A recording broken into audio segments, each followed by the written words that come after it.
Oke, assalamualaikum warahmatullahi wabarakatuh. Salam sejahtera buat kita semua dimanapun berada.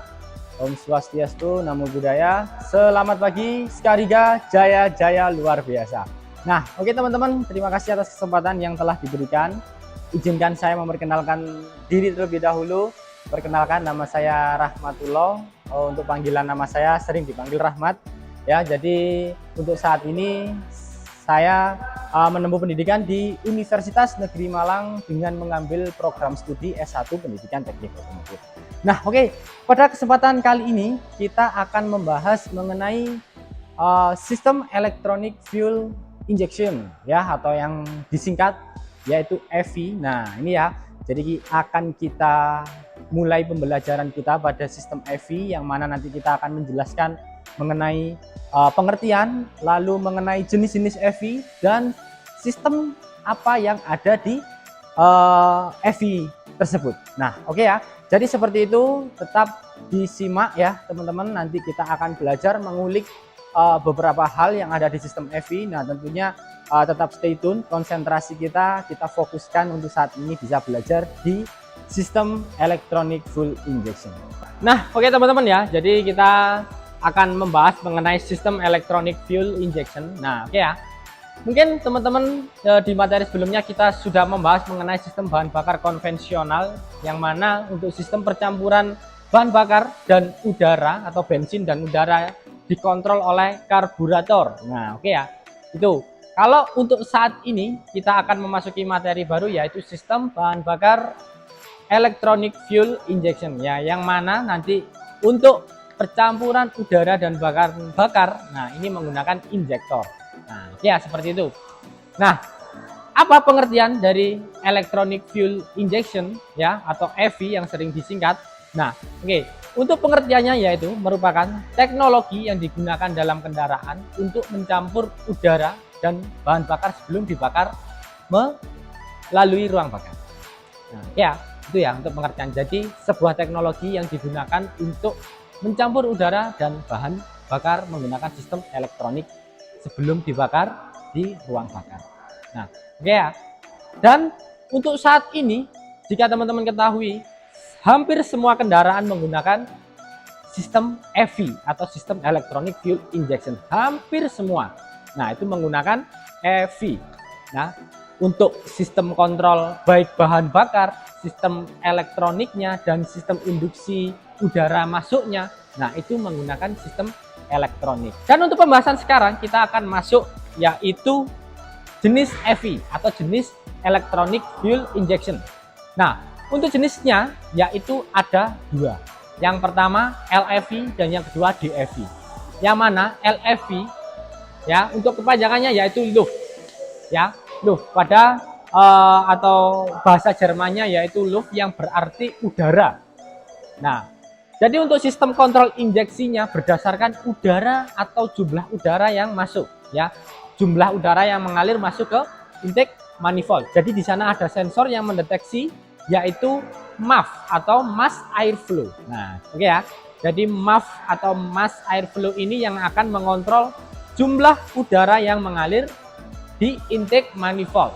Dan untuk MAF ini akan memberikan sinyal kepada ECU ya untuk mengontrol penyemprotan bahan bakar oleh injektor ya berdasarkan air flow meter. Oke. Kalau tadi kita sudah membahas LEV dan yang kedua adalah DEV. DEV untuk kepanjangannya yaitu Drum. Untuk bahasa Jermannya Drum, yang mana ini adalah udara bertekanan yang ada pada intake manifold. Jadi sistem kontrolnya, penginjeksian pada injektor itu dikontrol melalui udara atau tekanan udara yang ada pada intake manifold. Jadi sensor yang bernama MAP atau manifold absolute pressure, nah ini akan memberikan sinyal kepada ECU dan ECU memerintahkan injektor untuk menyemprotkan bahan bakar. Oke ya teman-teman.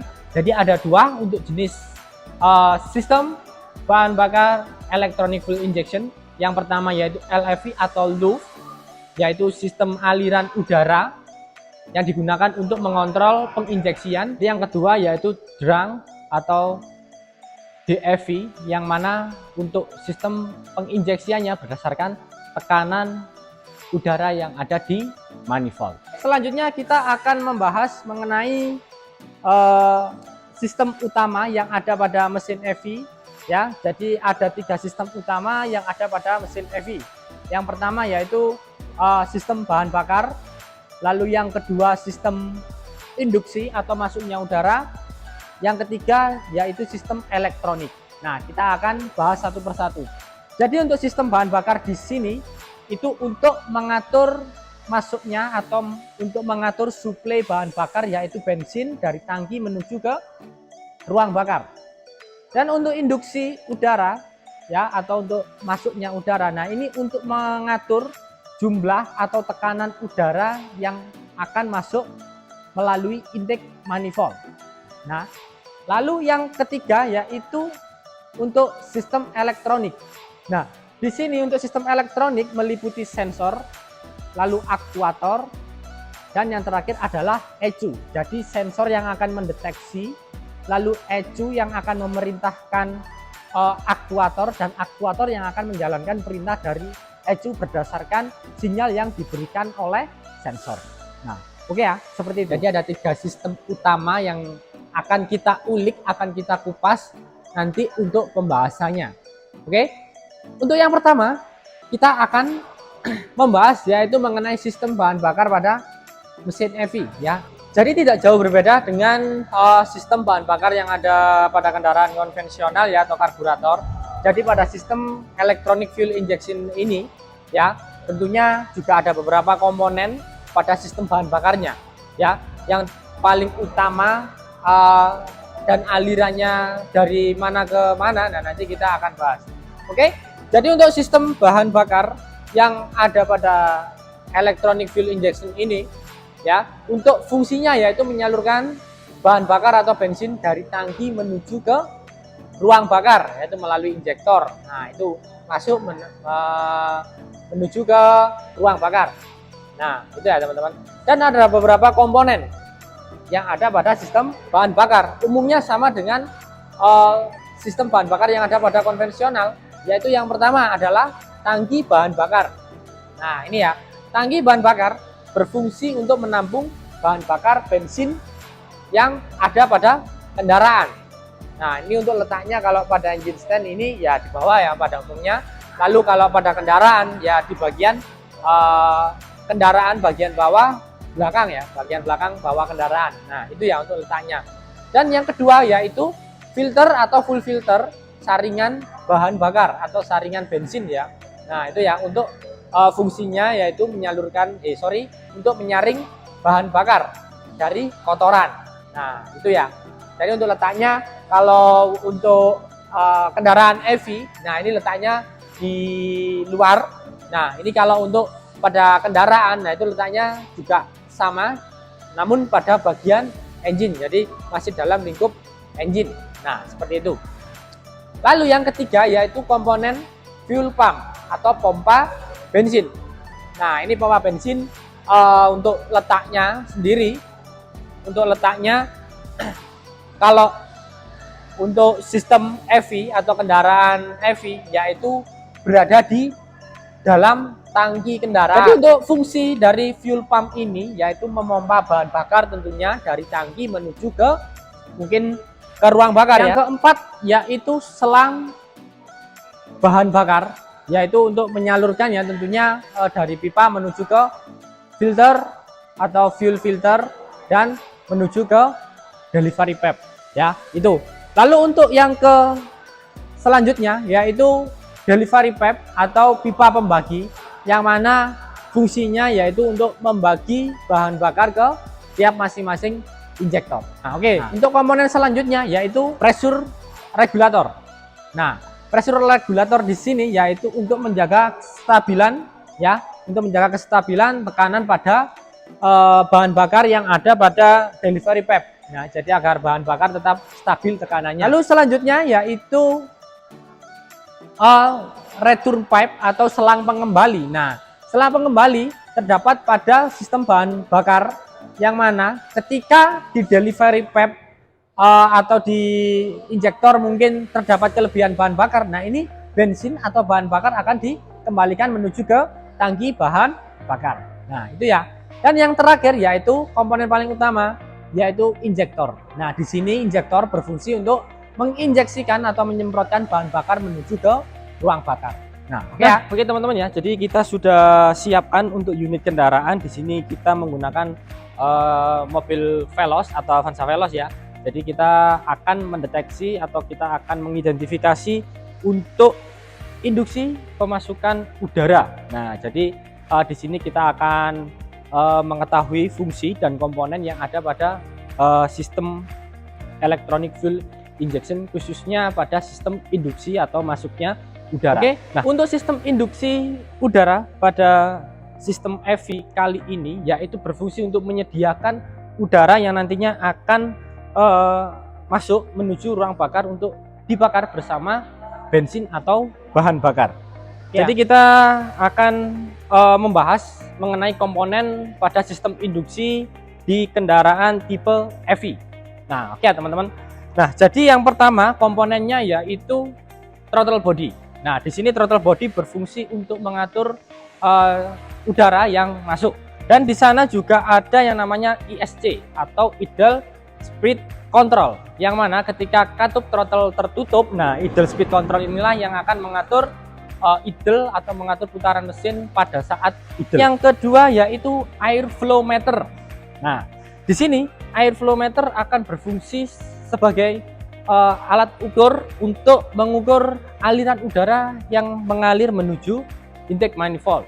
Ya, seperti itu. Lalu yang ketiga yaitu MAP atau manifold absolute pressure. Nah, ini yang ada pada tipe D ya. Tapi kalau yang tadi yang air flow itu yang ada di tipe L, yang MAP atau manifold absolute pressure berada di tipe DFI. Nah, itu untuk mengukur atau melihat tekanan yang ada pada manifold. Nah, tidak ketinggalan juga yaitu intake manifold. Nah, di sini intake manifold untuk masuknya udara dari throttle body. Oke teman-teman ya, jadi kita sudah bergeser untuk ke trainer yang sudah kita siapkan kali ini. Kita menggunakan bantuan dari trainer engine management system Avanza yang tipe VVT-i ya, seperti itu.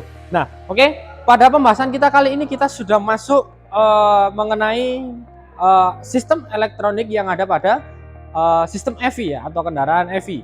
Nah, ada berapa? Ada 3 yang harus kita ketahui mengenai sistem elektronik yang ada pada kendaraan EV.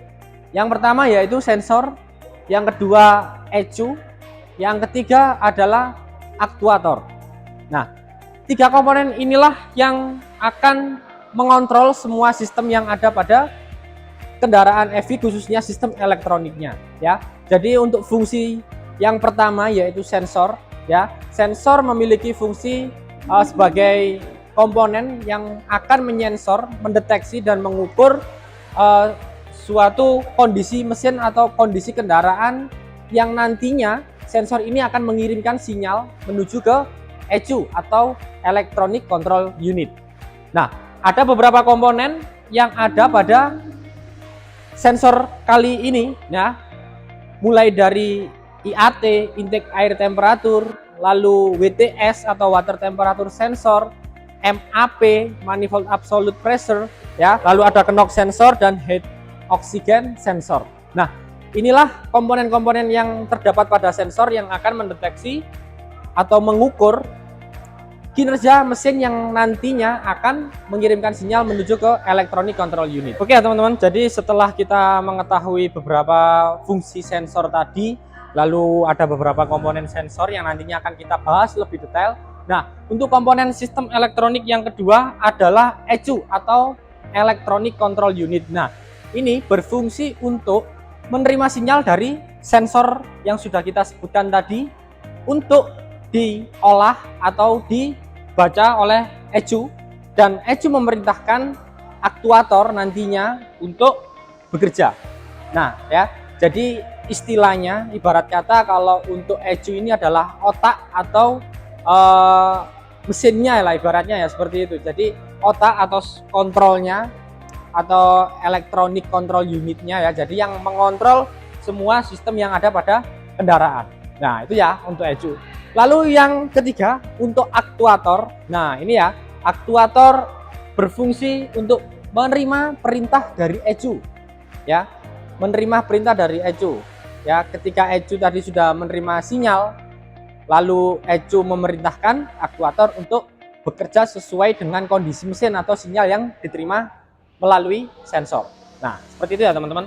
Oke, untuk aktuator sendiri ada beberapa komponen, ya, seperti injektor, lalu electronic spark advance, ya, jadi untuk pengapian dan lain sebagainya. Jadi nanti kita akan bahas lebih detail, ya, teman-teman bisa simak lebih lanjut video tayangan pembelajaran ini. Nah, baik teman-teman ya, jadi kita akan memasuki komponen sistem elektronik yang pertama, yaitu sensor. Nah, ini kita sudah memilih sensor yang pertama, yaitu intake air temperature sensor. Nah, untuk intake air temperature sensor ini sering disingkat IAT, ya, ini berfungsi mendeteksi suhu udara yang masuk ke intake manifold. Letak sensor ini ada pada box filter, tepatnya setelah filter udara. IAT sensor atau intake air temperature sensor bekerja menggunakan termistor dengan tipe NTC atau negatif temperatur koefisien. Lalu komponen yang kedua ialah throttle position sensor atau TP sensor. Throttle position sensor atau TPS berfungsi untuk mendeteksi sudut buka katup. Seperti yang kita ketahui, EV tidak memiliki karburator, tapi masih memiliki throttle body. Nah, throttle body inilah yang berfungsi untuk mengatur RPM mesin dengan memanfaatkan katup gas mirip pada katup gas sistem bahan bakar konvensional. Lalu ada komponen ECT sensor atau water temperature sensor, ya. Jadi water temperature sensor WTS dan ECT sensor engine cooling temperature sensor itu hampir sama. Komponen ini berfungsi untuk mengukur suhu air pendingin di dalam mesin. Hasil pengukuran ini akan mengetahui apakah mesin dalam keadaan dingin atau panas. Baik, selanjutnya komponen knock sensor. Nah, fungsi utama dari knock sensor adalah untuk mengirimkan sinyal ke ECU untuk mengatur waktu pengapian pada mesin agar tidak terjadi knocking atau detonasi. Ketika knock sensor mendeteksi adanya knocking pada mesin, maka ECU akan memperbaiki waktu pengapian dan mengurangi resiko kerusakan pada mesin. Dengan adanya knock sensor, mesin dapat bekerja secara efisien dan dapat menghindari kerusakan yang disebabkan oleh knocking atau detonasi. Oke, komponen selanjutnya adalah heated oxygen sensor atau oxygen sensor, ya. Jadi oxygen sensor memiliki fungsi untuk mendeteksi secara rinci terkait jumlah oksigen yang ada dalam gas buang. Dari hasil deteksi tersebut, komponen ini akan mengirimkan sinyal ke bagian electronic control unit. Unit kontrol akan mengatur campuran antara bahan bakar dan udara setingkat paling optimal. Jadi pencampuran yang akan dihasilkan lebih tepat dan efisien untuk mesin. Nah, baik, komponen sensor selanjutnya adalah control valve oil atau OCV, ya, atau oil control valve. Nah, pada bagian ini berfungsi untuk mengatur atau memastikan aliran oli atau pelumas yang diteruskan ke komponen mesin sesuai dengan kebutuhan.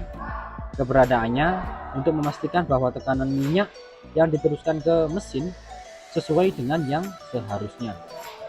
Oke, untuk komponen selanjutnya pada sistem elektronik sensor yaitu CKP dan CMP sensor. Yang pertama, CKP atau crankshaft position sensor adalah sensor yang mengukur kecepatan crankshaft. Fungsinya sebagai pengukur RPM mesin dan mengetahui posisi top masing-masing silinder. Sementara CMP atau camshaft position sensor adalah sensor yang mengukur putaran poros knob. Fungsinya untuk mengetahui posisi top silinder 1. Cara kerjanya dengan menggunakan pick up coil di mana ada stator coil dan didekatkan terdapat rotor magnet. Oke, baik, setelah kita sudah membahas mengenai sensor dan beberapa komponen serta fungsinya, kita sudah memasuki yaitu aktuator, ya, komponen aktuator yang mana fungsi dari aktuator ini adalah menerima sinyal dari ECU, ya, untuk mengoperasikan atau untuk mengontrol kendaraan atau mengontrol engine, ya. Oke, untuk aktuator yang pertama yaitu adalah injektor. Injektor berfungsi untuk menyemprotkan bahan bakar atau menginjeksikan bahan bakar menuju ke intake manifold atau ruang bakar sesuai dengan perintah dari ECU yang didasarkan dari inputan sensor-sensornya. Nah, oke, setelah injektor ada juga komponen yang bernama ISC atau Idle Speed Control, yang mana ISC ini akan berfungsi untuk mengontrol kecepatan idle atau stasioner pada kendaraan dengan cara mengatur banyak dan sedikitnya udara yang masuk ke ruang bakar ketika pedal gas tidak ditekan atau diinjak. Nah, komponen ini menempel atau terdapat pada throttle body kendaraan. Nah, selanjutnya ada kontrol pompa bahan bakar atau relay pompa bahan bakar, ya, yang kita ketahui adalah fuel pump relay. Nah, fungsi dari fuel pump relay ini untuk mematikan kinerja pompa bahan bakar ketika engine dalam keadaan mati. Nah, untuk cara kerjanya, setiap kali kunci kontak dihidupkan, relay pompa bahan bakar akan menyuplai atau meneruskan tegangan yang konsisten ke pompa bahan bakar. Oleh karena itu, jika ada masalah pada relay pompa bahan bakar atau fuel pump relay ini, akan mengakibatkan kegagalan fungsi pompa bahan bakar yang pada gilirannya akan menyebabkan masalah penyalaan atau menghidupkan mesin yang sulit. Ya, seperti itu. Nah, pada umumnya fuel pump relay ini terletak pada fuse box atau kotak sikring yang ada pada kendaraan. Nah, baik. Jadi kita mulai akan membahas mengenai perbedaan sistem bahan bakar konvensional dan sistem bahan bakar electronic fuel injection. Nah, cukup berbeda dengan konstruksi dan tampilan engine yang teman-teman bisa ketahui. Nah, perbedaan ini sangat signifikan. Jadi kita akan mulai membahas perbedaan yang pertama, yaitu mengenai sistem bahan bakar EV dan sistem bahan bakar konvensional. Yang pertama, sistem electronic fuel injection memerlukan arus listrik. Nah, sementara sistem bahan bakar karburator tidak memerlukan arus listrik. Perbedaan yang pertama terletak pada cara kerja keduanya, di mana sistem injeksi memerlukan arus listrik untuk menggerakkan pompa bahan bakar dan melakukan pembukaan injektor. Pada sistem EV kita mengenal sensor, ECU, dan aktuator. Tiga komponen tersebut merupakan komponen elektrikal yang tidak bisa bekerja tanpa arus listrik, sehingga tanpa listrik mesin EV tidak akan bisa bekerja. Sementara pada karburator seluruhnya menggunakan skema konvensional, baik dari pompa bahan bakar juga bekerja secara mekanis menggunakan putaran knock mesin atau knock camshaft, sehingga meski tidak ada listrik sistem ini akan tetap berjalan. Nah, baik, perbedaan selanjutnya yaitu mengenai sistem EV menggunakan banyak sensor, sementara karbu tidak memiliki sensor. Seperti yang kita singgung di atas, skema injeksi ini menggunakan tipe komponen utama, yaitu sensor, ECU, dan aktuator. Nah, sensor merupakan alat pendeteksi sebuah kondisi pada mesin, dan sensor akan dijadikan sebagai parameter untuk menentukan berapa kadar bensin yang harus dikeluarkan. Nah, masing-masing sensor memiliki tugas yang berbeda, yang mendeteksi massa udara yang masuk ke intake, ada pula yang mendeteksi berapa sudut pembukaan katup gas. Nah, data tersebut akan dikirimkan ke ECU yang kemudian mengatur pembukaan injektor agar volume bensin yang disuplai sesuai oleh aktuator atau injektor. Dan untuk mesin karbu tidak akan menemukan sensor sebanyak itu, karena volume bensin yang keluar ke intake itu hanya mempengaruhi oleh kecepatan udara yang melewati venturi. Untuk kondisi lain seperti kondisi membawa beban atau kondisi high RPM akan dibantu oleh sistem power dan sistem speed di dalam karburator yang juga bekerja secara mekanis. Perbedaan yang ketiga yaitu campuran bensin sistem EV lebih ideal, sementara karbu bisa ideal bisa juga tidak. Nah, ini terjadi karena sistem EV menggunakan perhitungan real time yang datanya diperoleh dari sensor. Sensor inilah yang akan mengirimkan data secara akurat dan kemudian akan dihitung bersama data-data sensor lain untuk kemudian menyimpulkan timing pembukaan injektor beserta lamanya injektor membuka dan menentukan volume bahan bakar yang sesuai. Dari skema tersebut, sistem injeksi mampu menyuplai bensin dengan ideal pada segala kondisi. Nah, sementara pada karbu, masih ada potensi campuran yang kaya atau kurus. Campuran kaya adalah kondisi di mana bensin yang terkandung lebih kecil dari 14:1. Sementara campuran miskin terjadi saat bensin yang terkandung lebih besar dari 14:1. Kedua kondisi ini terjadi karena parameter yang dipakai pada karbu hanya mengandalkan kecepatan aliran udara pada venturi. Nah, lalu perbedaan selanjutnya ialah mengenai perawatan pada sistem bahan bakar EV dan sistem bahan bakar konvensional karburator. Perawatan EV lebih rumit sementara karbu sangat sederhana. Tanpa perawatan, sebuah kendaraan pasti akan cepat rusak, secanggih teknologi yang digunakan. Hal tersebut juga berlaku untuk sistem injeksi pada mesin. Mesin EV yang mengusung penyemprotan bahan bakar elektronik perlu perawatan pada interval tertentu, dari mulai mengganti filter udara sampai membersihkan injektor pada interval 10.000 km. Bensin akan tersumbat jika perawatan kurang maksimal yang akan diberikan kepada sistem bahan bakar EV. Namun beda halnya dengan sistem karburator. Skema yang bekerja secara konvensional ini lebih bandel meski kadang ada masalah. Tapi cukup dengan membersihkan filter udara dan melakukan penyetelan skrup karburator, kita sudah merawat kinerja karburator. Apalagi pada kendaraan sepeda motor, karburator memiliki skema yang sangat mudah dipahami sehingga siapapun pasti bisa melakukan pembongkaran dan pemasangan sendiri untuk membersihkannya. Nah, untuk perbedaan selanjutnya yaitu mengenai penyetelan pada sistem bahan bakar EV dan sistem bahan bakar konvensional karburator. Untuk perbedaannya ialah pada sistem bahan bakar konvensional atau karburator, untuk penyetelannya sangat mudah, yaitu menggunakan obeng atau menggunakan selundrik untuk menyetel putaran campuran bahan bakar udara atau stasioner pada kendaraan. Namun pada kendaraan EV, penyetelan dilakukan secara menggunakan scan tool atau menggunakan komputer untuk mendeteksi kerusakan yang ada pada sistem kontrol EV. Nah, baik teman-teman, alhamdulillah ya, jadi kita sudah membahas mengenai sistem bahan bakar elektronik fuel injeksi mulai dari pengertian atau fungsi, lalu kita sudah membahas jenis atau macam elektronik fuel injeksi, ada LFV dan DFV, lalu sudah kita bahas juga mengenai sistem atau 3 sistem utama yang ada pada sistem elektronik fuel injection.